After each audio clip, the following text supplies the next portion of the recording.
through the satellite GSAT-10 at 83 degrees east. For technical details, scan here. Switch to DD India now.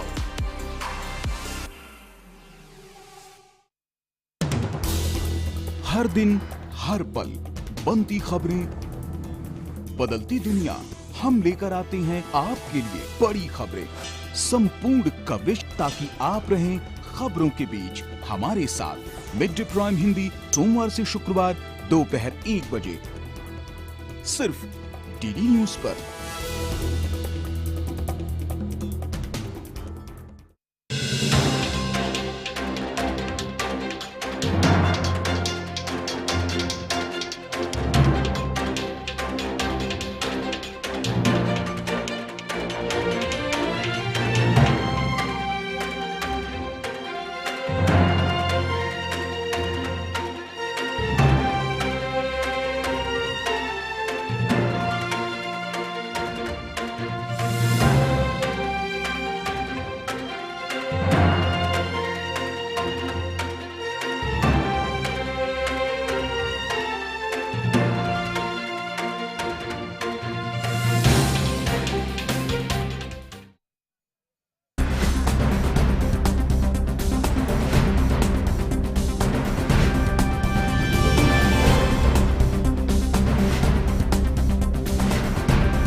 नमस्कार, बहुत बहुत स्वागत है आप सबका डीडी न्यूज पर। आप देख रहे हैं मिड डे प्राइम और आपके साथ मैं हूं ममता चोपड़ा।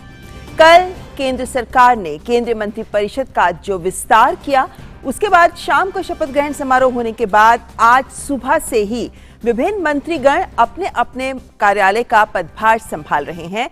तो डालेंगे इस पर भी नजर और एक बार फिर इसी बात की चर्चा को आगे बढ़ाएंगे कि जो सोच नजर आती है या जिस लक्ष्य के साथ केंद्र सरकार ने ये विस्तार किया है, उनके बिंदु कौन से महत्वपूर्ण रहेंगे। हमारे साथ जुड़ेंगे विशेष मेहमान भी और साथ ही साथ इस वक्त की सभी बड़ी खबरें भी हैं साथ में। तो आइए शुरुआत कर लेते हैं इस वक्त की बड़ी खबरों के साथ।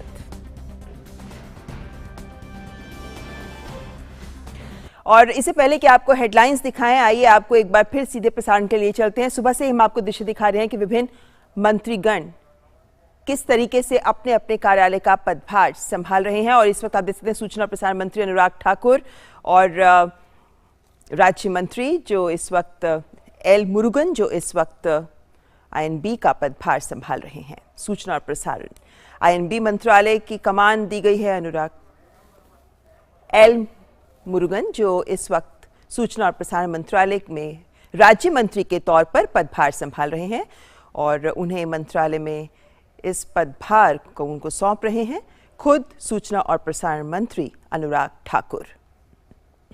और साथ ही आप देख सकते हैं आईएनबी सचिव अमित खरे भी इस वक्त खड़े हैं। तो नए मंत्रीगण अपनी पूरी टीम के सहयोग से किस तरीके से अपने अपने मंत्रालयों को विकास की राह पर आगे ले जाएंगे, लक्ष्यों को हासिल करेंगे, इस पर अब रहेगी सबकी नजर। आइए अब दिखाते हैं आपको हेडलाइंस। प्रधानमंत्री नरेंद्र मोदी ने वीडियो कॉन्फ्रेंसिंग के जरिए केंद्र द्वारा वित्त पोषित तकनीकी संस्थान के निदेशकों के साथ बातचीत की। बैठक में IISc Bengaluru, IIT Bombay, IIT Madras, IIT Kanpur समेत कई संस्थानों ने की शिरकत। केंद्रीय मंत्रिमंडल के नए मंत्री आज संभाल रहे हैं कामकाज। हरदीप सिंह पुरी ने पेट्रोलियम और प्राकृतिक मंत्रालय, मनसुख मांडविया ने स्वास्थ्य मंत्रालय, अश्विनी वैष्णव ने रेल और अनुराग ठाकुर ने सूचना और प्रसारण मंत्रालय का संभाला कार्यभार। प्रधानमंत्री नरेंद्र मोदी ने आज शाम बुलाई है कैबिनेट और मंत्रिपरिषद की बैठक। देश में पिछले 24 घंटों में 45,892 नए मामले दर्ज। रिकवरी दर हुई 97.18%। राष्ट्रीय टीकाकरण के तहत अब तक 36.48 को दी गई वैक्सीन। तो 36 करोड़ 48 लाख से ज्यादा को दी जा चुकी है वैक्सीन। जम्मू कश्मीर में 2 अलग अलग मुठभेड़ों में सुरक्षा बलों ने 4 आतंकवादियों को मार गिराया। पुलवामा के पुछाल इलाके में 2 आतंकी ढेर। वहीं कुलगाम के जोदार इलाके में आतंकियों और सुरक्षा बलों के बीच हुई मुठभेड़ में 2 आतंकी मारे गए।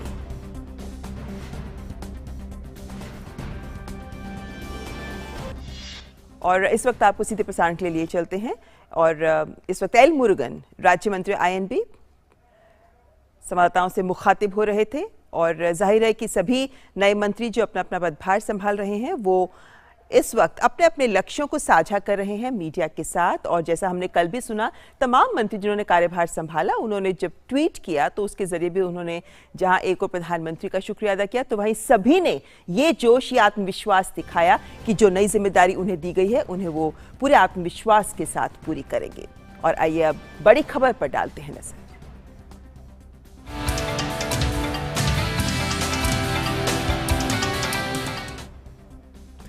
और सबसे पहले इस वक्त की बड़ी खबर, प्रधानमंत्री नरेंद्र मोदी ने केंद्र की फंडिंग से चलने वाले जो तमाम तकनीकी संस्थान हैं उनके प्रमुखों के साथ संवाद किया है। वीडियो कॉन्फ्रेंसिंग के जरिए हुई बैठक में कई आईआईटीज, आईआईएम्स, भारतीय विज्ञान संस्थान बेंगलुरु सहित देश के कई प्रतिष्ठित तकनीकी संस्थानों के प्रमुख शामिल हुए।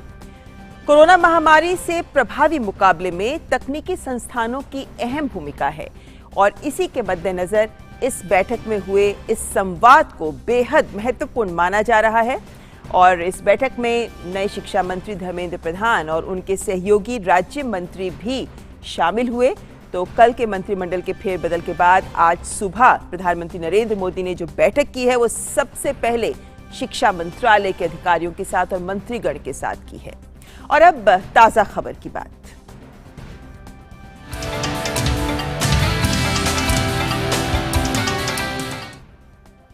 मोदी मंत्रिमंडल के विस्तार के बाद अब जिन मंत्रियों को नई जिम्मेदारी मिली है उन्होंने अपना कार्यभार संभालना शुरू कर दिया है और केंद्रीय मंत्रिमंडल में बुधवार को विस्तार और फेरबदल किया गया था। मंत्रिमंडल में 43 सदस्यों को पद और गोपनीयता की शपथ दिलाई गई, जिनमें 36 नए चेहरों को भी शामिल किया गया, जबकि 7 मौजूदा राज्य मंत्रियों को कैबिनेट में प्रमोट किया गया है। वहीं 8 नए चेहरों को भी कैबिनेट मंत्री का दर्जा दिया गया है। मंत्रिमंडल में जिम्मेदारियां मिलने के बाद मंत्रियों ने भी अब सुबह से ही अपना कार्यभार संभालना शुरू कर दिया है। मोदी सरकार के दूसरे कार्यकाल में पहली बार मंत्रिमंडल का विस्तार किया गया। बीजेपी और सहयोगी दलों के 43 मंत्रियों ने शपथ ली, जिसमें 36 नए मंत्री शामिल थे। पहले से काम कर रहे 7 पुराने मंत्रियों ने भी कैबिनेट मंत्री की शपथ ली, जिन्हें परफॉर्मेंस के आधार पर प्रमोशन मिला। कैबिनेट की सुरक्षा मामलों संबंधी समिति के सदस्यों यानी टॉप मंत्रियों के पोर्टफोलियो में कोई बदलाव नहीं हुआ। हालांकि विस्तार में ऊर्जा से लबरेज युवा नेताओं पर भरोसा जताया गया। गृह मंत्री अमित शाह को पीएम मोदी ने इसी हफ्ते गठित सहकारिता मंत्रालय अतिरिक्त की अहम जिम्मेदारी भी सौंपी गई। पहले नौकरशाह रहे और बाद में कई वैश्विक कंपनियों में अहम पदों पर योगदान देने वाले अश्विनी वैष्णव को रेलवे मंत्रालय की जिम्मेदारी दी गई। आईटी कानपुर से एमटेक अश्विनी को साथ ही संचार और सूचना प्रौद्योगिकी मंत्रालय की भी जिम्मेदारी मिली है। मनसुख मंडाविया को स्वास्थ्य मंत्रालय के साथ रसायन और उर्वरक मंत्रालय की जिम्मेदारी मिली। मेडिकल या दवाओं के क्षेत्र में रसायन और उर्वरक मंत्रालय की अहम जिम्मेदारी होती है। धर्मेंद्र प्रधान को शिक्षा के साथ ही कौशल विकास मंत्रालय का प्रभार मिला। शिक्षा के साथ कौशल विकास को जोड़ने का विजन इस बदलाव में दिखाई देता है। काम के आधार पर तरक्की पाने वाले हरदीप सिंह पुरी को शहरी विकास मंत्रालय के साथ पेट्रोलियम मंत्रालय की जिम्मेदारी मिली है। वहीं लगातार परफॉर्म करने वाले किरण रिजिजू को कानून एवं न्याय मंत्रालय जैसा अहम प्रभार मिला है। मंत्रिमंडल में नए स्वरूप को देखें तो इसमें 25 राज्यों और केंद्र शासित प्रदेशों का प्रतिनिधित्व है। इतना ही नहीं, राज्यों के भीतर विभिन्न क्षेत्रों और समुदायों की आकांक्षाओं का भी ध्यान रखा गया है। पहली बार दलित, आदिवासी और पिछड़े समुदाय के रिकॉर्ड 47 मंत्री बनाए गए हैं। मोदी सरकार का मंत्रिमंडल पहले से और ज्यादा युवा हो गया है। मंत्रियों की औसत आयु 61 वर्ष से घटकर 58 वर्ष रह गई है। इतना ही नहीं, 50 वर्ष तक की उम्र के लोगों को बहुत बड़ी जिम्मेदारियां मिली हैं। एक और परफॉर्मर अनुराग सिंह ठाकुर को सूचना और प्रसारण मंत्रालय के साथ खेल एवं युवा मामलों का मंत्रालय मिला है। महाराष्ट्र के पूर्व मुख्यमंत्री रहे नारायण राणे को एमएसएमई मंत्रालय की जिम्मेदारी मिली है। वहीं असम के पूर्व सीएम सर्बानंद सोनोवाल को पोर्ट, शिपिंग एवं जल परिवहन के साथ आयुष मंत्री बनाया गया है। जी किशन रेड्डी को पर्यटन और संस्कृति मंत्रालय के अलावा पूर्वोत्तर क्षेत्र विकास मामलों का भी मंत्रालय मिला है। ये ध्यान रहे कि पूर्वोत्तर क्षेत्र के विकास को लेकर बेहद संवेदनशील रहने वाले पीएम मोदी क्षेत्र को टूरिज्म का हब बनाना चाहते हैं। पीयूष गोयल को वाणिज्य और उद्योग के साथ ही कपड़ा मंत्रालय और उपभोक्ता मामले, खाद्य एवं सार्वजनिक वितरण विभाग का कार्यभार मिला है। भूपेंद्र यादव को श्रम और रोजगार के अलावा वन एवं पर्यावरण मंत्रालय का महत्वपूर्ण दायित्व मिला है। प्रमोशन पाने वाले पुरुषोत्तम रूपाला को मत्स्य पालन, पशुपालन और डेयरी जैसे विभागों को संभालने की जिम्मेदारी मिली है। डॉक्टर जितेंद्र सिंह को विज्ञान और तकनीक मंत्रालय के साथ ही पृथ्वी विज्ञान मंत्रालय का स्वतंत्र प्रभार मिला है। पीएमओ की जिम्मेदारी भी वो पहले की तरह संभालते रहेंगे। विस्तार के बाद अब मंत्रिमंडल में महिला मंत्रियों की संख्या रिकॉर्ड 11 हो गई है। महिलाओं और बच्चों पर मोदी सरकार का फोकस जारी रहेगा। स्मृति ईरानी को पहले की तरह महिला एवं बाल विकास मंत्रालय की जिम्मेदारी दी गई है। राज्य मंत्रियों के विभागों का बंटवारा भी न सिर्फ उनकी योग्यता और अनुभव को देखते हुआ है, बल्कि एक मंत्रालय को दूसरे का पूरक बनाया जा सके, उसका भी ध्यान रखा गया है। बीते 7 वर्षों में अपने संकल्प और प्रयासों से देश की सिद्धि की तरफ ले जाने वाले पीएम मोदी ने एक बार फिर विकास के लिए ये बड़े बदलाव किए हैं, तो लोगों को भी सही मायने में देश की और सबकी इस सरकार से बड़ी उम्मीदें हैं। Bureau report, DD news.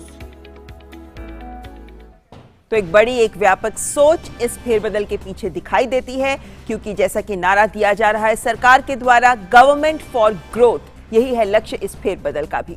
और पर्यटन राज्य मंत्री अजय भट्ट ने आज पर्यटन मंत्रालय में केंद्रीय पर्यटन एवं संस्कृति मंत्री जी किशन रेड्डी के साथ अपना कार्यभार संभाला।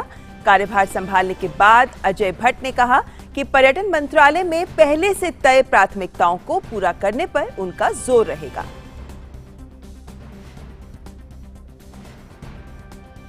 प्राथमिकता जो हमारी सरकार की है उससे हम बाहर नहीं है, वही हमारी प्राथमिकताएं हैं। सारी प्राथमिकताएं पहले से फिक्स हैं। हमारे देश में ही बहुत ज्यादा पर्यटक आते रहते हैं। धार्मिक पर्यटन अलग है और जो घूमने के उद्देश्य से आते हैं वो पर्यटन हमारा अलग है। उसके पूरी तरह से स्टडी करने के बाद पता लगेगा कि हमें और क्या क्या करने की आवश्यकता है। और जॉन बारला ने आज अल्पसंख्यक मामलों के राज्य मंत्री के रूप में अपना कार्यभार संभाला। इस मौके पर केंद्रीय अल्पसंख्यक मामलों के मंत्री मुख्तार अब्बास नकवी ने उनका मंत्रालय में स्वागत किया।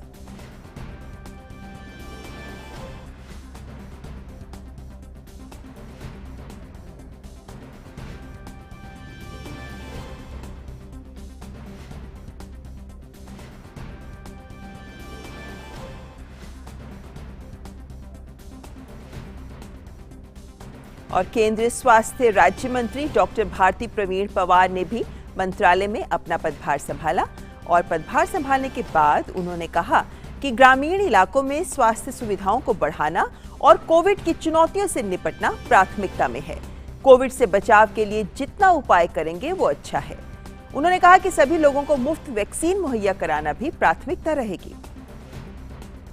और भाजपा नेता मीनाक्षी लेखी ने विदेश और संस्कृति राज्य मंत्री का काम संभाल लिया है। इससे पहले उन्होंने पार्टी कार्यालय जाकर पंडित दीनदयाल उपाध्याय और श्यामा प्रसाद मुखर्जी को श्रद्धा सुमन अर्पित किए। और इसके बाद पत्रकारों के सवालों का जवाब देते हुए उन्होंने कहा कि मैं प्रधानमंत्री नरेंद्र मोदी, गृह मंत्री अमित शाह, भारतीय जनता पार्टी के अध्यक्ष जेपी नड्डा और पूरी टीम का आभार व्यक्त करती हूं। और साथ ही उन्होंने कहा कि मेरी प्राथमिकता रहेगी कि कड़ी मेहनत को प्राथमिकता दी जाए।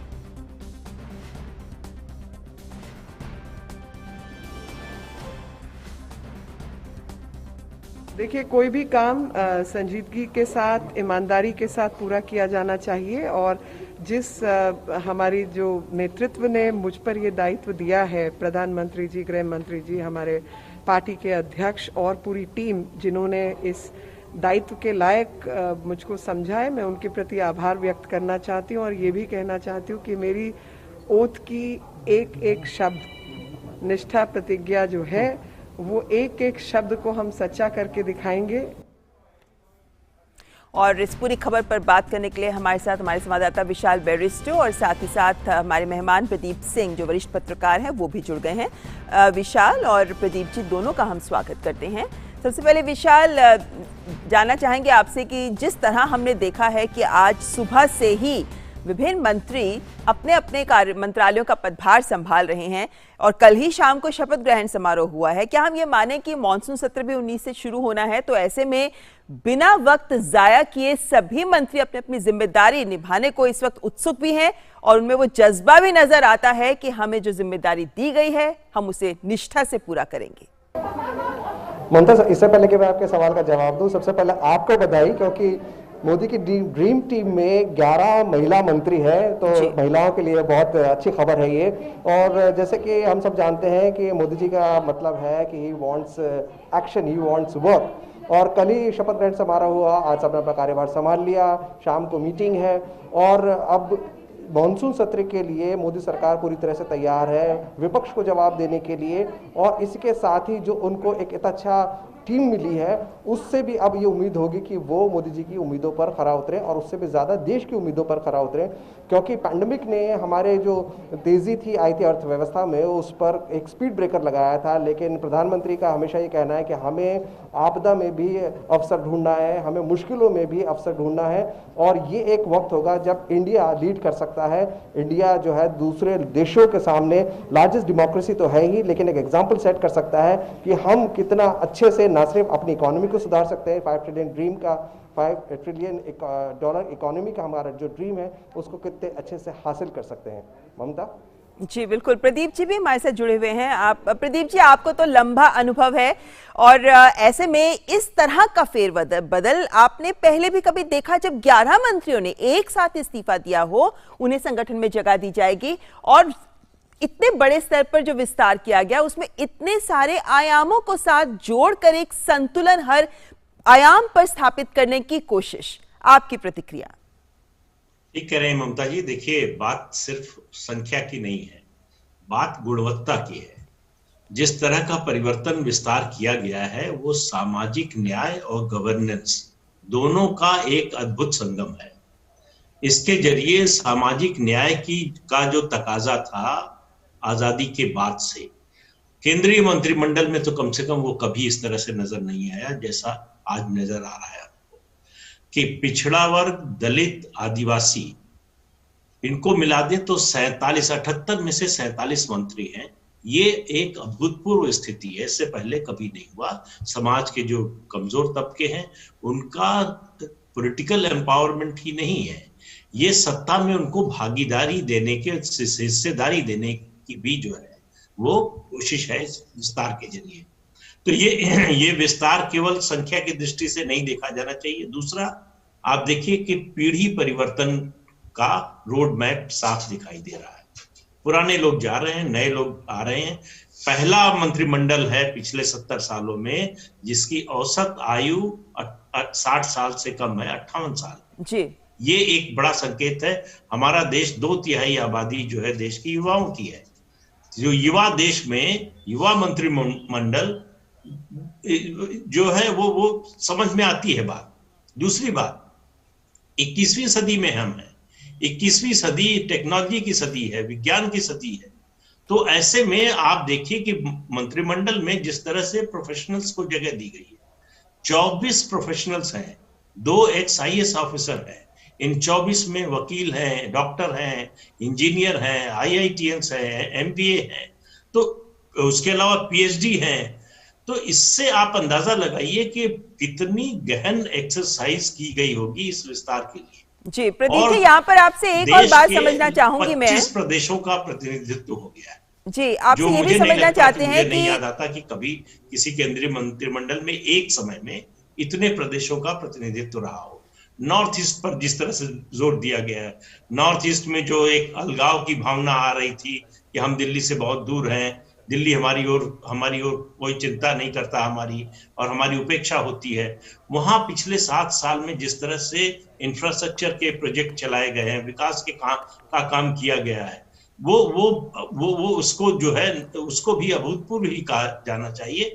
और अब मणिपुर, असम, अरुणाचल, त्रिपुरा, एक साथ नॉर्थ ईस्ट के 4 राज्यों के मंत्री अगर केंद्रीय मंत्रिमंडल में हैं तो इससे प्रायोरिटी पता चलती है सरकार। जी चलिए प्रदीप जी, अगले सवाल पे आने से पहले मैं विशाल को साथ लेना चाहूंगी। विशाल, अगर हम अलग अलग मंत्रालयों पर नजर डालते हैं, खासतौर पर जो युवा मंत्री आए हैं जिन्हें अलग अलग मंत्रालयों की जिम्मेदारी दी है, एक सोच जो मुखरता से सामने नजर आती दिखती है वो ये कि इस बार बहुत सिस्टमैटिक तरीके से मंत्रियों को वो विभाग एक साथ दिए गए हैं जिनका आपस में कोई संबंध है। जैसे स्वास्थ्य के साथ केमिकल फर्टिलाइजर मिनिस्ट्री को भी जोड़ दिया गया है, ये कितना महत्वपूर्ण है? क्योंकि पहला एक दौर हुआ करता था जब साइलोज में मंत्रालय काम करते थे, लेकिन हमने पहले भी देखा 2014 के बाद मोदी की सरकार के पहले कार्यकाल में, उसके बाद दूसरे कार्यकाल की शुरुआत में भी कि ये साइलोज खत्म कर दिए हैं, मंत्रालय कोऑर्डिनेशन से काम कर रहे हैं। लेकिन ये एक पहल कि हर मंत्री को संबंधित विभाग दिए जाएं जिनका आपस में कोई ना कोई जोड़ है या कोऑर्डिनेशन होना जरूरी है, ये कितनी महत्वपूर्ण पहल दिखती है? देखिए ममता, बहुत महत्वपूर्ण सवाल है ये, क्योंकि अगर आप में एक सिनर्जी नहीं होगी तो सारी एनर्जी बेकार चली जाएगी। आपने यंग ब्लड को इंट्रोड्यूस किया है, आपने 31 ब्यूरोक्रेट्स और टेक्नोक्रेट्स को इंट्रोड्यूस किया है, लेकिन अगर पोर्टफोलियोज के अंदर सामंजस्य नहीं होगा तो उसका कोई फ़ायदा नहीं है। अब जैसे एक छोटा सा एग्जाम्पल मैं आपके सामने रखना चाहूँगा, WCD women and child development, जो आपका खास मंत्रालय है जिस पर आपकी पकड़ अच्छी है, उसके जो MOS हैं वो डॉक्टर बाय प्रोफेशन है, और उसके साथ साथ उन पर आयुष मंत्रालय की भी जिम्मेदारी है। तो विमेन एंड चाइल्ड डेवलपमेंट एक इशू है, एक सब्जेक्ट है, लेकिन उसके साथ साथ हेल्थ से रिलेटेड है, तो आयुष से जुड़ता हुआ विमेन एंड चाइल्ड डेवलपमेंट। तो एक छोटा सा एग्जांपल मैंने आपके सामने पेश किया, किस तरह से जो मंत्रालय दिए गए हैं उनमें भी एक समन्वय हो और जो जिनको संभाला गया है वो उसकी समझ रखते हो। अगर हम बात करेंगे कि एक जेनरेशन चेंज ओवर हुआ, तो बड़ा एक इंटरेस्टिंग एग्जाम्पल मैं आपके सामने रखना चाहूँगा।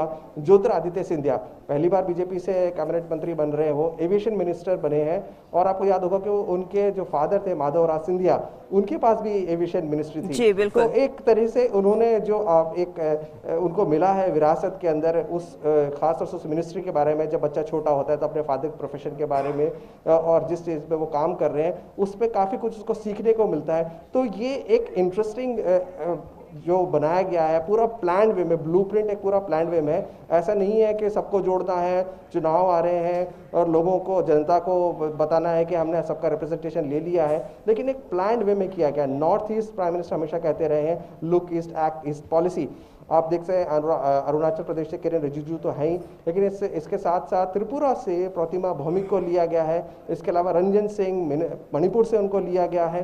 तो एक इंटरेस्टिंग पूरा अगर आप देखेंगे तो ऐसा लगता है कि रोड मैप सिर्फ इलेक्शन के लिए नहीं है बल्कि फ्यूचर के लिए भी है, क्योंकि प्रधानमंत्री का हमेशा ये कहना है कि हमारी सरकार चुनाव को देकर काम नहीं करती है, हमारी सरकार भारत के विकास के लिए काम करती है, और उनका सिर्फ एक ही विजन है, सबका साथ सबका विकास। और पैंडेमिक ने जो चैलेंजेस हमारे सामने पेश कर दिए हैं उसके लिए ज़रूरी है कि हमारे पास यंग ब्लड हो, हमारे पास टैलेंट हो और उनमें आपस में सिनर्जी हो। And that is why I always say energy with synergy, ये मोदी की ड्रीम टीम है। जी प्रदीप जी, एक बात मैं आपसे ये भी समझना चाहती हूँ, क्योंकि अगर हम पूरी तरह से अगर हम एक ओवरऑल लुक लेते हैं कैबिनेट का, तो मंत्रिमंडल का, तो देखते हैं कि देश के सभी राज्यों को, सभी प्रदेशों को प्रतिनिधित्व मिला है। लेकिन कल के फेरबदल को जो राजनीतिक चश्मे से देखना चाहते हैं वो ये भी कह रहे हैं कि जो 36 नए चेहरे आए हैं उनमें से 25 चेहरे ही 5 राज्यों से हैं, जिसमें हम उत्तर प्रदेश, गुजरात, महाराष्ट्र, कर्नाटक और पश्चिम बंगाल, यानी उत्तर, दक्षिण, पूर्व, पश्चिम, चारों कोनों को कवर किया गया है। इसे आप राजनीतिक लिहाज से भी कितना महत्वपूर्ण और किस तरह इसका आकलन करते हैं, क्योंकि उत्तर प्रदेश के तो सभी प्रदेशों को प्रतिनिधित्व मिला है? बिल्कुल ठीक बात है। देखिए, उत्तर प्रदेश देश का सबसे बड़ा राज्य है, वहां लोकसभा के वहां से 80 MP आते हैं, तो उसको ज्यादा शेयर मिलना बड़ा स्वाभाविक है।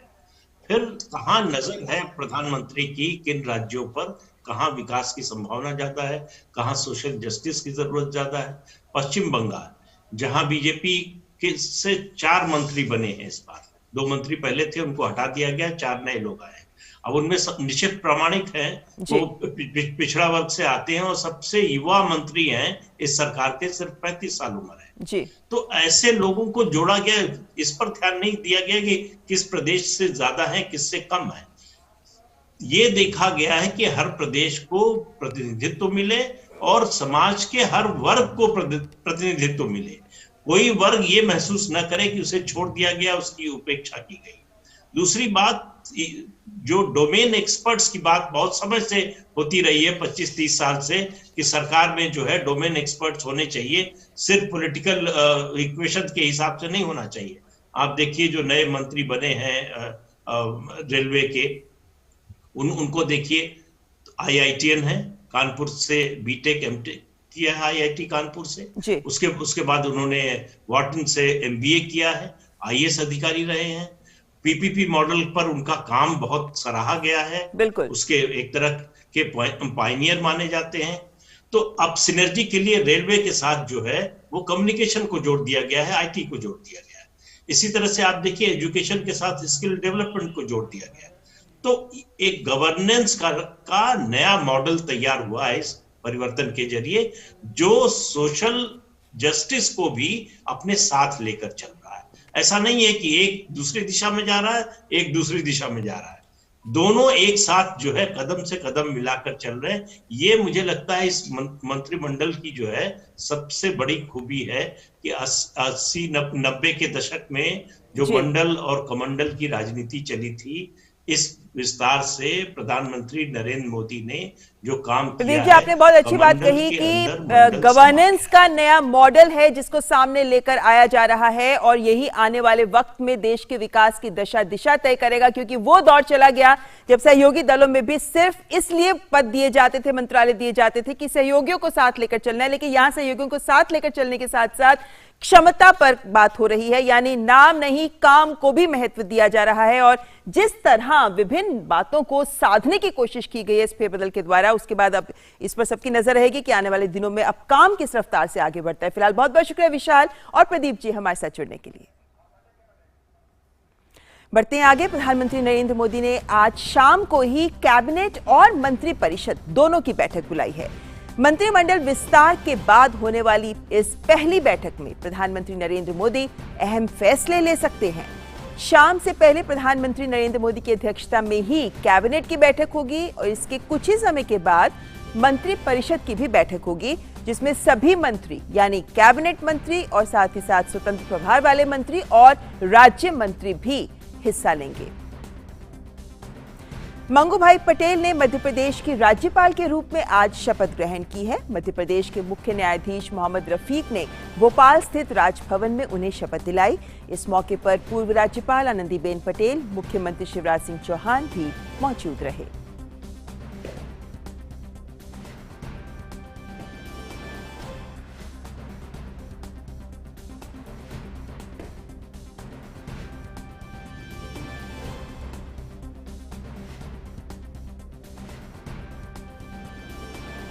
और अब एक बार नजर डाल लेते हैं अन्य राष्ट्रीय खबरों पर।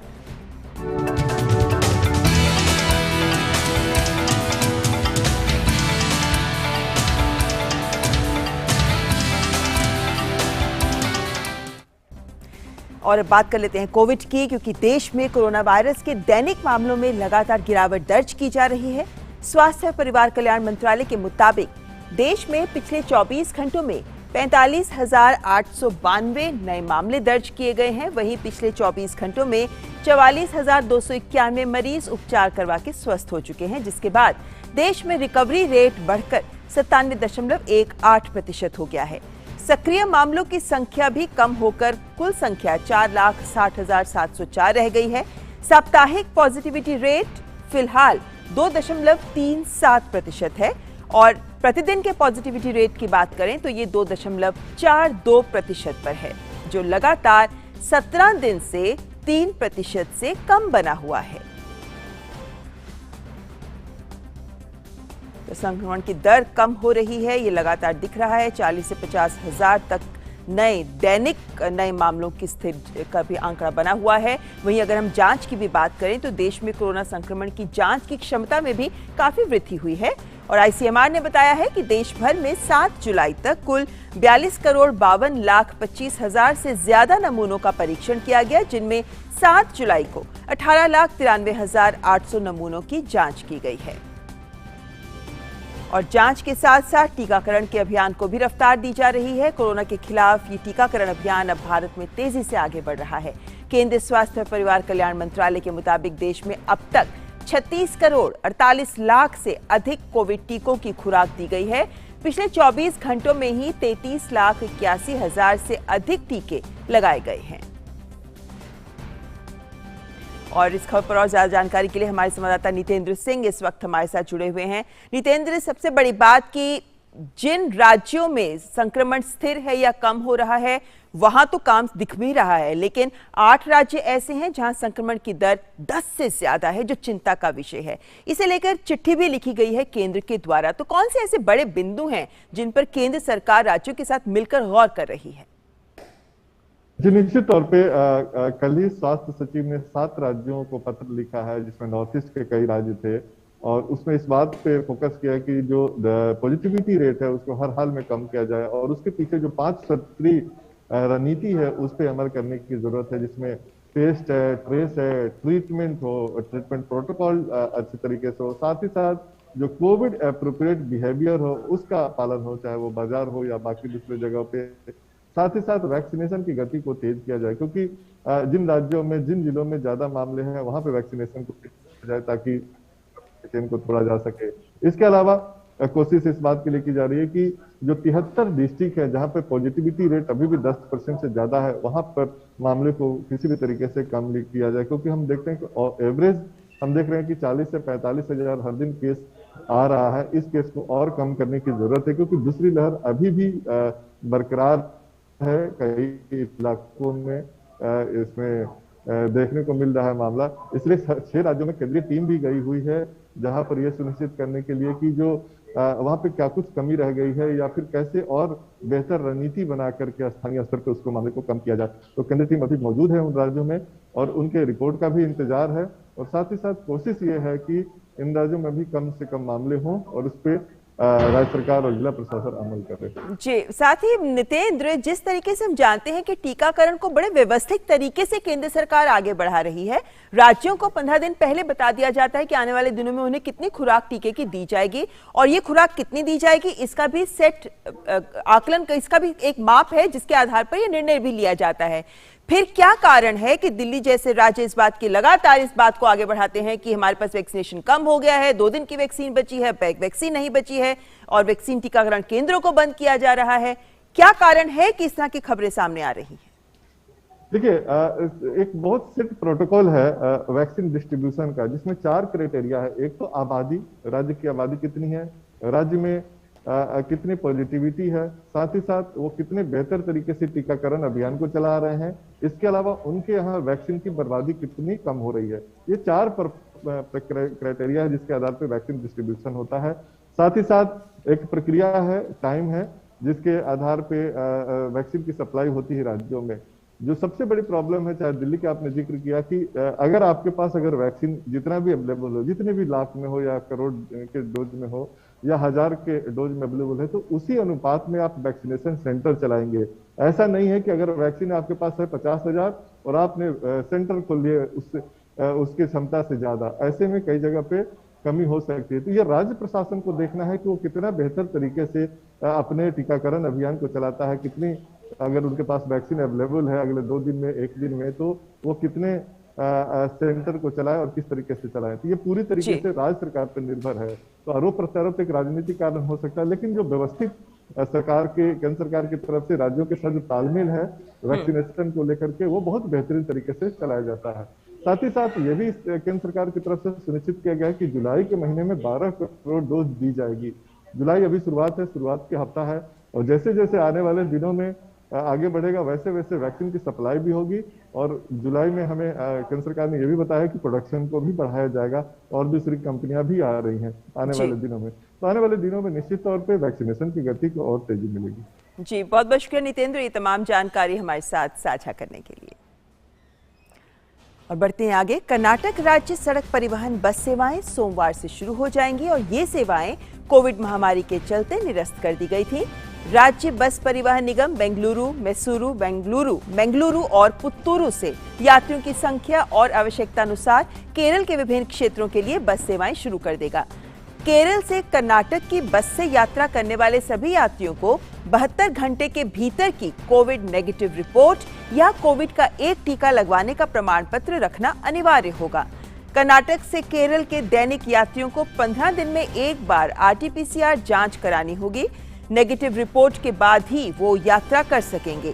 सभी यात्रियों को मास्क पहनना और कोविड दिशा निर्देशों का अनुपालन करना अनिवार्य किया गया है।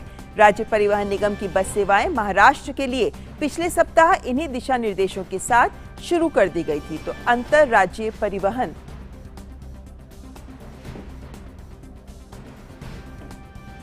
और फिलहाल आपको सीधे प्रसारण के लिए चलते हैं, जहां अजय भट्ट अपने मंत्रालय का पदभार संभाल रहे हैं। अजय भट्ट, जिन्हें रक्षा मंत्रालय में राज्य मंत्री का पदभार सौंपा गया है और इस वक्त वो रक्षा मंत्रालय में ही अपना राज्य मंत्री के तौर पर पदभार संभाल रहे हैं। अजय भट्ट भाजपा का एक दिग्गज रणनीतिक चेहरा, जिन्हें अब केंद्र में मंत्री के तौर पर लाया गया है। और हम बात कर रहे थे कि राज्यों में किस तरीके से कोविड को लेकर छूट दी जा रही है। महाराष्ट्र की बात करते हैं। यहाँ कोरोना मामलों की कमी को देखते हुए शिक्षा विभाग ने एक महत्वपूर्ण निर्णय लेते हुए 15 जुलाई से स्कूलों को खोलने का निर्णय लिया है। पहले चरण में 8वीं से लेकर 12वीं कक्षा तक के बच्चों के लिए स्कूलों को कोविड नियमों के तहत ही खोला जाएगा। स्कूल सिर्फ महाराष्ट्र के उन ग्रामीण इलाकों में खुलेंगे जहां कोरोना संक्रमण के मामले नहीं हैं। सभी स्कूलों के लिए राज्य सरकार द्वारा बनाए गए कोरोना नियमों का पालन करना अनिवार्य होगा। राज्य सरकार ने पहले घोषणा की थी कि स्कूलों को खोलने से पहले सभी शिक्षकों और अन्य कर्मचारियों का टीकाकरण उन्हीं स्कूलों में करवाया जाएगा। महाराष्ट्र के पूर्व मंत्री एकनाथ खडसे आज पुणे में एक भूमि सौदे से जुड़े मनी लॉन्ड्रिंग मामले में मुंबई में प्रवर्तन निदेशालय के समक्ष पेश हुए। ईडी कार्यालय पहुंचने पर उन्होंने कहा कि वो जांच में सहयोग करेंगे। हालांकि उन्होंने कहा कि ये पूछताछ राजनीति से प्रेरित है और उनसे पहले ही 5 बार पूछताछ की जा चुकी है, इसे अब फिर से किया जा रहा है। उन्होंने कहा कि एसीबी ने रिपोर्ट दी है कि उनके खिलाफ कोई सबूत नहीं है। ईडी ने कल इस मामले में उनके दामाद गिरीश चौधरी को गिरफ्तार किया और फिलहाल वो ईडी की हिरासत में है, जिसके बाद आज एकनाथ खडसे को भी पूछताछ के लिए बुलाया गया है। जम्मू कश्मीर से खबर, जहां 2 अलग अलग मुठभेड़ों में सुरक्षा बलों ने 4 आतंकवादियों को मार गिराया है। पुलवामा के पुछाल इलाके में सुरक्षा बलों ने 2 आतंकियों को ढेर किया। देर रात शुरू हुई मुठभेड़ में पुलिस और सुरक्षा बलों ने 2 आतंकियों को मार गिराने में कामयाबी पाई। आतंकियों के खिलाफ ऑपरेशन अभी जारी है। और वहीं कुलगाम के जोदार इलाके में आतंकी और सुरक्षा बलों के बीच मुठभेड़ में 2 आतंकी मारे गए। दक्षिणी कश्मीर में कल देर रात मुठभेड़ शुरू हुई। आतंकियों के छिपे होने की सूचना के बाद कुलगाम पुलिस और राष्ट्रीय राइफल्स की एक बटालियन ने तलाशी अभियान चलाया। इस दौरान एक मकान में छिपे आतंकियों ने सुरक्षा बलों पर फायरिंग शुरू कर दी। एसओपी के अनुसार पहले उन्हें आत्मसमर्पण करने का मौका दिया गया। उन्हें कई अवसर आत्मसमर्पण के दिए गए। इसके बाद भी जब आतंकियों ने समर्पण करने की बजाय फायरिंग जारी रखी तो जवाबी कार्रवाई से मुठभेड़ शुरू हो गई। सुरक्षा बलों ने मुठभेड़ में 2 आतंकियों को मार गिराया और इस तरह पिछले 24 घंटों में 5 आतंकी मार गिराए गए हैं। कल हंडवारा में भी एक आतंकी को सुरक्षा बलों ने मार गिराया था। बिहार के मुख्यमंत्री नीतीश कुमार ने बाढ़ग्रस्त जिलों के जिलाधिकारियों को पीड़ित लोगों तक समय से राहत और सहायता पहुंचाने के निर्देश दिए हैं। जिन किसानों की फसल बाढ़ के कारण नष्ट हो गई है, उन्हें भी मदद देने को कहा गया है। दरभंगा, समस्तीपुर और मधुबनी जिलों के हवाई सर्वेक्षण के बाद नीतीश कुमार ने बताया कि कई क्षेत्र अब भी पानी में डूबे हैं। मुख्यमंत्री ने संबंधित जिला मजिस्ट्रेटों को बाढ़ग्रस्त क्षेत्रों का हवाई सर्वेक्षण करने और किसानों को हुए नुकसान का समुचित आकलन करने को कहा है। इस बीच राज्य में बाढ़ की स्थिति में कोई महत्वपूर्ण सुधार नहीं है। गंडक, बागमती और कमला बलान सहित कई नदियां अब भी खतरे के निशान से ऊपर हैं। मुजफ्फरपुर नरकटियागंज रेल खंड पर पटरियों पर पानी आ जाने से रेल यातायात भी बाधित है। पूर्व मध्य रेलवे के समस्तीपुर दरभंगा रेलखंड को भी गंडक की बाढ़ से नुकसान का खतरा है। तो बाढ़ के कहर से जूझ रहा है बिहार। हिमाचल प्रदेश के पूर्व मुख्यमंत्री और कांग्रेस के दिग्गज नेता वीरभद्र सिंह का लंबी बीमारी से जूझने के बाद आज तड़के निधन हो गया। कांग्रेस नेता वीरभद्र सिंह ने 87 साल की उम्र में इंदिरा गांधी मेडिकल कॉलेज और अस्पताल शिमला में आखिरी सांस ली। इस अस्पताल के मेडिकल सुपरिटेंडेंट डॉक्टर जनकराज ने इसकी जानकारी दी। वीरभद्र सिंह का राजनीतिक करियर काफी लंबा रहा। वो 6 बार हिमाचल प्रदेश के मुख्यमंत्री रहे थे। इसके अलावा वो 9 बार विधानसभा और 6 बार संसद के भी सदस्य रहे थे।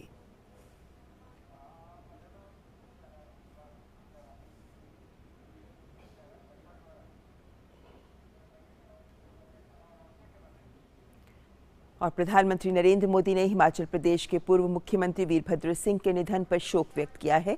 अपने ट्वीट संदेश में प्रधानमंत्री ने कहा, श्री वीरभद्र सिंह जी का लंबा राजनीतिक जीवन था, उनके पास समृद्ध प्रशासनिक विधायी अनुभव था। हिमाचल प्रदेश में उन्होंने महत्वपूर्ण भूमिका निभाई और राज्य के लोगों की सेवा की। उनके निधन से दुखी हूं। उनके परिवार और समर्थकों के प्रति संवेदना।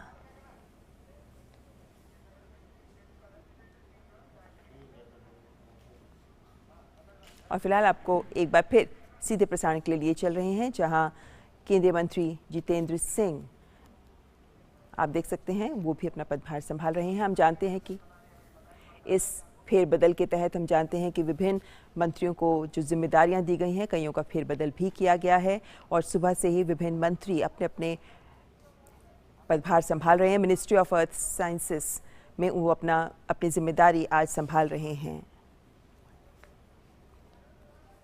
केंद्रीय मंत्री जितेंद्र सिंह, जिन्हें मिनिस्ट्री ऑफ अर्थ साइंसेस का भी जिम्मा दिया गया है।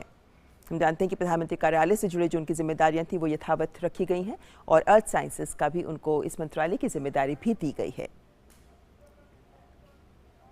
डॉक्टर महेंद्र नाथ पांडे आप देख सकते हैं और साथ ही धर्मेंद्र प्रधान शिक्षा मंत्री। महेंद्र नाथ पांडे जी जो पहले कौशल विकास मंत्री थे और अब धर्मेंद्र प्रधान, जिन्हें शिक्षा के साथ कौशल विकास की भी कमान दी गई है। तो महत्वपूर्ण फेरबदल, जहां दिग्गज नेताओं को महत्वपूर्ण जिम्मेदारियां दी गई हैं। तो केंद्रीय मंत्री धर्मेंद्र प्रधान जो शिक्षा और कौशल विकास मंत्री हैं, इस वक्त कौशल विकास मंत्रालय का भी वो पदभार संभाल रहे हैं जो पहले डॉक्टर महेंद्र नाथ पांडे के पास था। और अब देख लेते हैं अर्थ जगत से जुड़ी कुछ खास खबरें हमारे संवाददाता अजय मिश्र के साथ।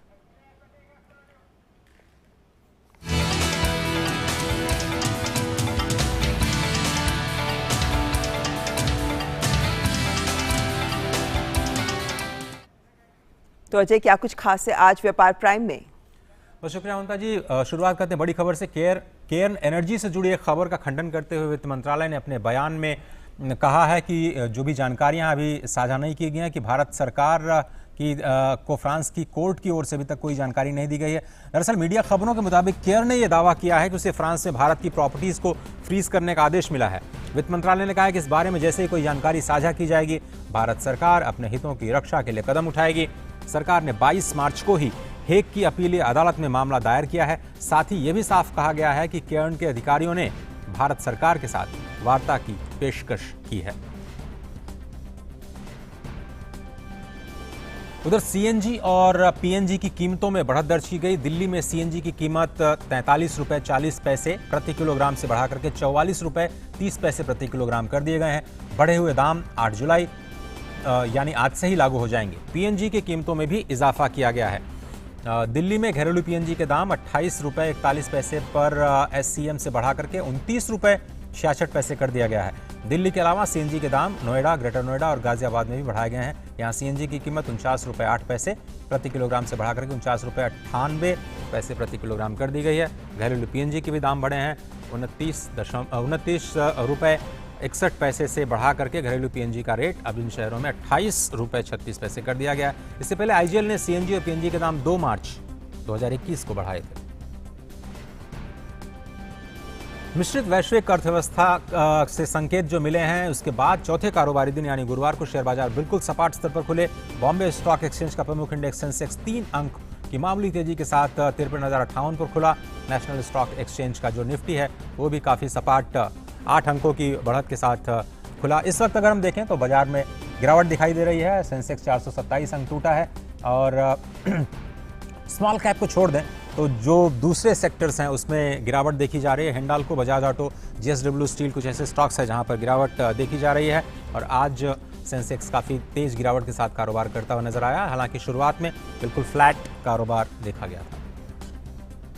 एक अच्छी खबर, देश में बिजली की मांग में जबरदस्त बढ़ोतरी देखी गई। बुधवार को ये 200 गीगावाट तक पहुंच गई, जो कि अब तक का यह रिकॉर्ड है। गर्मी में बढ़ोतरी और मानसून में देरी की वजह से ये मांग में बढ़त देखी गई है। मोटे तौर पर देखें तो 41% बिजली का इस्तेमाल उद्योग जगत के द्वारा किया जाता है, जबकि 18% के करीब खेतीबाड़ी में। हाल ही में आपको बताएं कि कैबिनेट ने पावर सेक्टर रिफॉर्म्स पर 3 लाख करोड़ से ज़्यादा की राशि को मंजूरी दी है और आगे आने वाले कुछ साल काफ़ी इंपॉर्टेंट है इस सेक्टर के लिए। अर्थव्यवस्था में बेहतरी का भी संकेत है अगर इलेक्ट्रिसिटी डिमांड बढ़ती हुई दिखाई देती है। और चलते चलते आपको बताएं कि फूड डिलीवरी कंपनी जोमेटो का आईपीओ 14 जुलाई को आ रहा है। शेयर की कीमत 72 रुपए से 76 रुपए के बीच रखी गई है। कंपनी ने आईपीओ और ऑफर फॉर सेल के जरिए 9,375 करोड़ रुपए जुटाने का लक्ष्य रखा है। स्टार्टअप कंपनी के तौर पर शुरुआत करने वाली जोमेटो के लिए ये एक अहम पड़ाव है। खबरों के मुताबिक एक दूसरी स्टार्टअप कंपनी पेटीएम भी जल्द ही आईपीओ लेकर के आ सकती है। फिलहाल आज के व्यापार प्राइम में सिर्फ इतना ही। वापस चलते हैं ममता के पास। बहुत बहुत शुक्रिया अजय इन तमाम खबरों के लिए, व्यापार प्राइम के लिए। और अब बात उन खबरों की जो दुनिया भर में सुर्खियां बटोर रही हैं।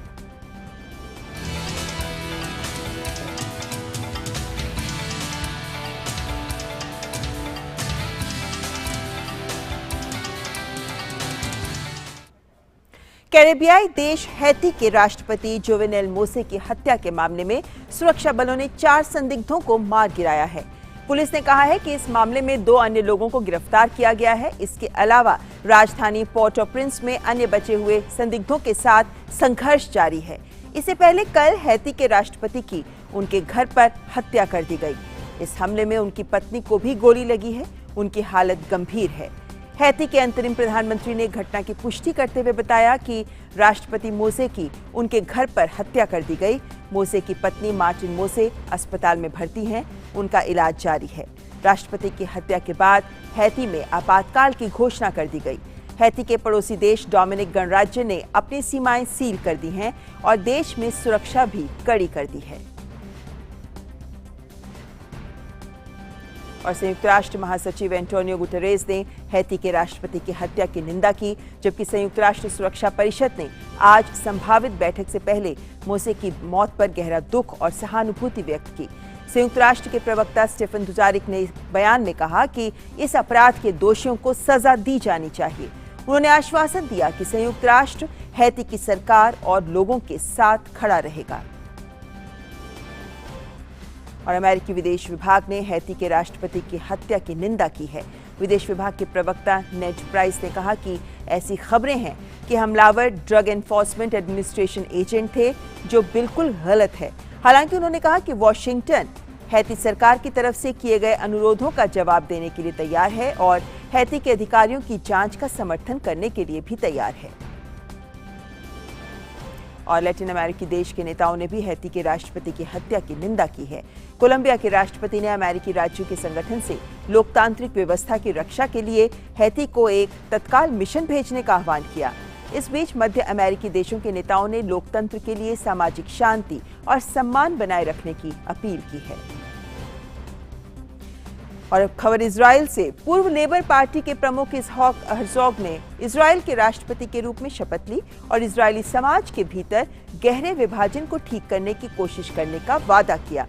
2003 में पहली बार संसद के लिए चुने गए हर्जोग ने वामपंथी लेबर पार्टी का नेतृत्व किया है और गठबंधन सरकारों में कई विभागों को संभाला है। उनका सबसे हालिया सार्वजनिक पद इजराइल के यहूदी एजेंसी के प्रमुख के रूप में था, जो आव्रजन को प्रोत्साहित करता है। 2015 के चुनाव में पूर्व प्रधानमंत्री बेंजामिन नेतन्याहू द्वारा पराजित हर्जोग को जून में संसद द्वारा राष्ट्रपति चुना गया था। अमेरिका के मियामी क्षेत्र के कॉन्डो परिसर के खंडहरों से 18 और शव बरामद किए गए हैं। फ्लोरिडा के अधिकारियों ने कहा है कि अब कोई उम्मीद नहीं है कि लापता लगभग 100 लोगों में से कोई भी जीवित पाया जाएगा। शैम्पलेन टॉवर साउथ बिल्डिंग के खंडहरों से अब तक कुल 54 शव बरामद किए जा चुके हैं।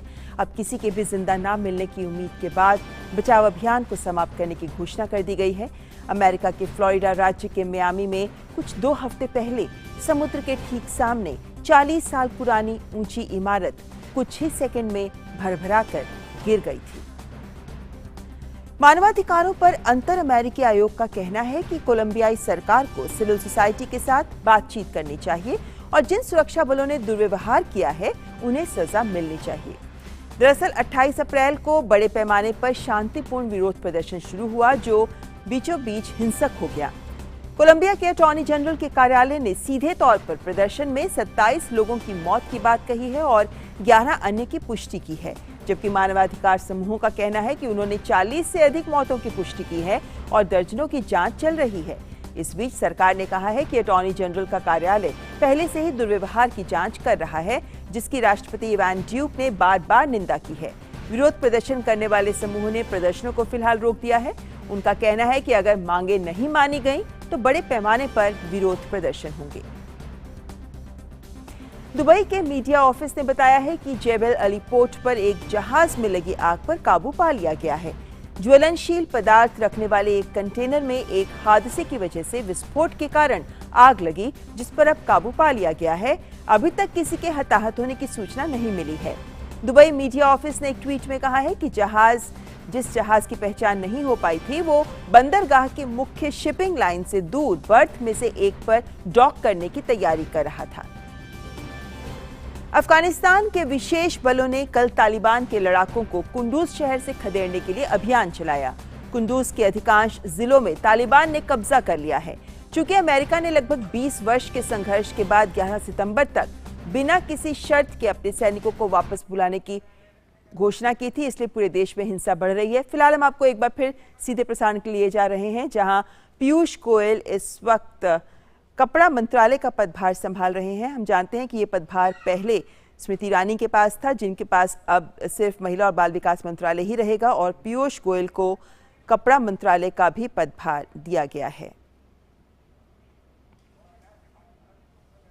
तो विभिन्न मंत्रीगण जिनको नई जिम्मेदारियां दी गई हैं वो अपना कार्यभार आज सुबह से ही संभाल रहे हैं, और ये भी उम्मीद की जा रही है अब कि जिस रफ्तार के साथ आज सुबह से ही ये काम शुरू हुआ है, आने वाले दिनों में देश में विकास के कार्यों को भी और गति मिल पाएगी। तो नए कपड़ा मंत्री देश के हैं अब पीयूष गोयल।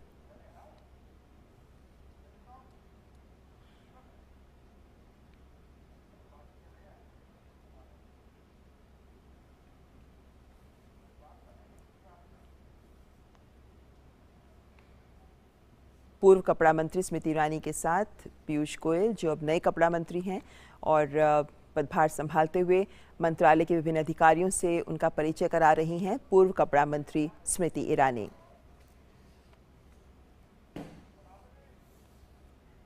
विभिन्न मंत्रालयों के अधिकारीगण का अब ज्यादा महत्वपूर्ण रोल भी रहेगा, क्योंकि 19 तारीख से जब मॉनसून सत्र शुरू होगा संसद का, तो विभिन्न मंत्रालय के नए मंत्रियों को भी अपने पदभार संभालने के बाद अब काम को भी समझना होगा, साथ ही संसद के लिए भी खास तैयारी करनी होगी। और जाहिर है कि इस तैयारी के लिए भी उन्हें मंत्रालय के अधिकारियों का पूरा सहयोग मिलेगा, और इन मायनों में देखें तो मंत्रियों के साथ साथ विभिन्न मंत्रालयों के अधिकारीगण की भी जिम्मेदारी बढ़ जाती है। अब रुक कर लेते हैं खेल खबरों का, जिसके लिए अशोक मरतुलिया हमारे साथ जुड़े हैं।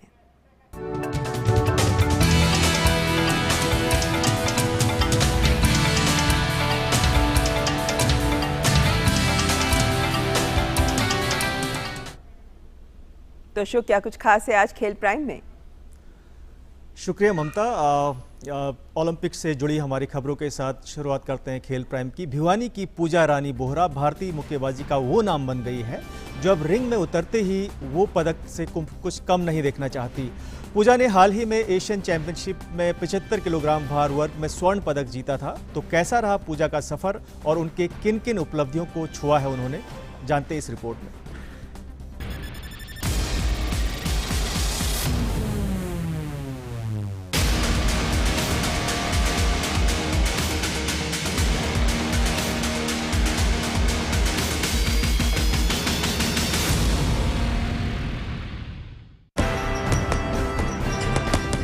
मुक्कों में जीत का दम, विरोधी को करता बेदम।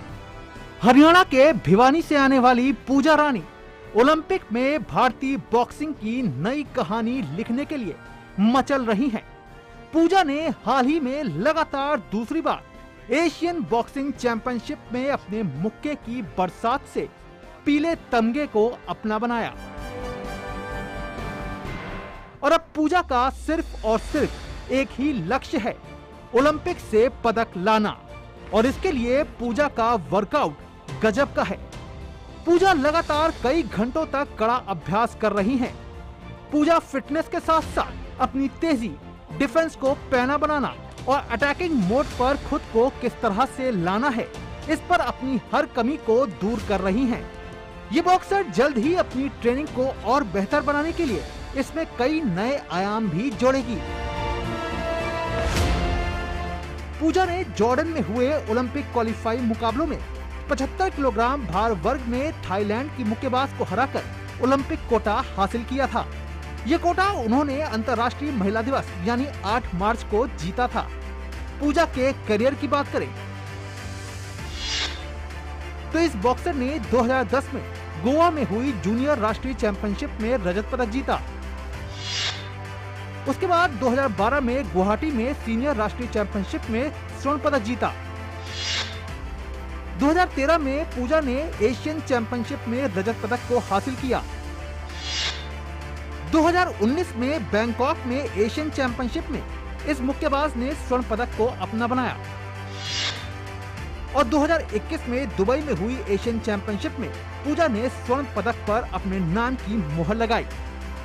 तो कुल मिलाकर पूजा का बढ़ता ग्राफ अब उस मुकाम पर है जहां कमी सिर्फ ओलंपिक पदक जीतने की है और जिस पर खरा उतरने के लिए ये मुक्केबाज अपने पंच को मजबूत बना रही है। Gaurav Kumar, DD news.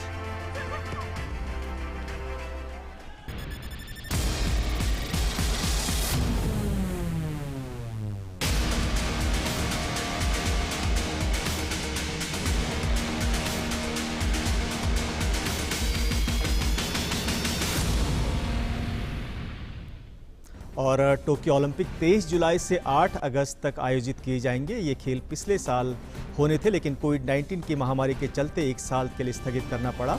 भारतीय दल इन खेलों में हिस्सा लेने के लिए पूरी तरह से तैयार है। ओलंपिक खिलाड़ियों को प्रोत्साहित करने के लिए आप ओलंपिक क्विज में भाग ले सकते हैं और निम्नलिखित पते पर आप लॉगिन कर क्लिक करिए और दिशा निर्देशों को ध्यान से पढ़िए। क्विज खेलने के लिए लॉगिन कर सकते हैं आपको 120 सेकंड के भीतर सवालों के जवाब देने हैं। अधिकतर सही जवाब देने पर आप विजेता बन सकते हैं। बात करते हैं फुटबॉल की। England football team euro cup के फाइनल में पहुंच गई है। वेम्बली स्टेडियम में खेले गए दूसरे सेमीफाइनल मुकाबले में टीम ने डेनमार्क को 2-1 से हरा दिया। इस जीत के साथ ही इंग्लैंड की टीम किसी भी बड़े टूर्नामेंट में 55 साल के बाद क्वार्टर फाइनल में पहुंची है। टीम इससे पहले 1966 में फुटबॉल विश्व कप के फाइनल में पहुंची थी। वेम्बली स्टेडियम में खेले गए इस मैच में हालांकि पहला गोल डेनमार्क की ओर से आया जिसे 30वें मिनट में डेम्सगार्ड ने किया, लेकिन इसके 9 मिनट बाद 39वें मिनट में डेनमार्क की ओर से ओन गोल हुआ और इंग्लैंड की टीम 1-1 की बराबरी पर आ गई। इसके बाद दूसरे गोल के लिए लंबा इंतजार करना पड़ा। खेल के एक्स्ट्रा टाइम में टीम के कप्तान हैरी केन ने गोल दागकर इंग्लैंड की टीम को 2-1 से जीत दिला दी। अब इंग्लैंड का फाइनल में रविवार को सामना इटली से होगा। इटली की टीम ने सेमीफाइनल के दूसरे मुकाबले में स्पेन को पेनल्टी शूटआउट में हराया था। इंग्लैंड की टीम पहुंच चुकी है। अब बात करते हैं टेनिस की। पूर्व विश्व नंबर 1 खिलाड़ी स्विट्जरलैंड के रोजर फेडरर का 21वां ग्रैंड स्लैम जीतने का सपना बुधवार को टूट गया। क्वार्टर फाइनल मुकाबले में फेडरर को पोलैंड के ह्यूबर्ट हुरकाज ने 6-3, 7-6, 6-0 से सीधे सेट में शिकस्त देकर प्रतियोगिता से बाहर का रास्ता दिखा दिया। हालांकि विश्व नंबर 1 सर्बिया के नोवाक जोकोविच प्रतियोगिता के सेमीफाइनल में पहुंचने में कामयाब हो गए हैं। जोकोविच ने अंतिम 8 के मुकाबले में हंगरी के मार्टिन फुक्सोविक्स को 6-3, 6-4 और 6-4 से हराया। वहीं कनाडा के डेनिस शापोलोव भी सेमीफाइनल में पहुंचने में सफल रहे, हालांकि इसके लिए उन्हें कड़ी मेहनत करनी पड़ी। क्वार्टर फाइनल मुकाबले में शापोलोव ने रूस के कैरन खाचानोव को संघर्षपूर्ण मैच में 6-4, 3-6, 5-7, 6-1 और 6-4 से मात दी। वहीं इटली के मैटियो बैरिटी भी सेमीफाइनल में पहुंच गए हैं। बैरिटी ने क्वार्टर फाइनल में कनाडा के फेलिक्स ऑगर एसियानो को 6-3, 5-7, 7-5 और 6-3 से हराया।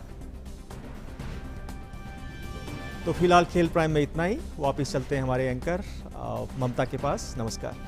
बहुत बहुत शुक्रिया अशोक इन खेल खबरों के लिए। तो इसी के साथ मिड डे प्राइम में भी आज बस इतना ही, लेकिन हमारी दिन भर भी खबर बनी रहेगी। विभिन्न मंत्रालयों का जो पदभार संभाल रहे हैं तमाम मंत्रियों के पर भी, और साथ ही साथ आज शाम होने वाली मंत्रिमंडल और मंत्रिपरिषद की महत्वपूर्ण बैठकों पर भी। लेते हैं इजाजत। नमस्कार।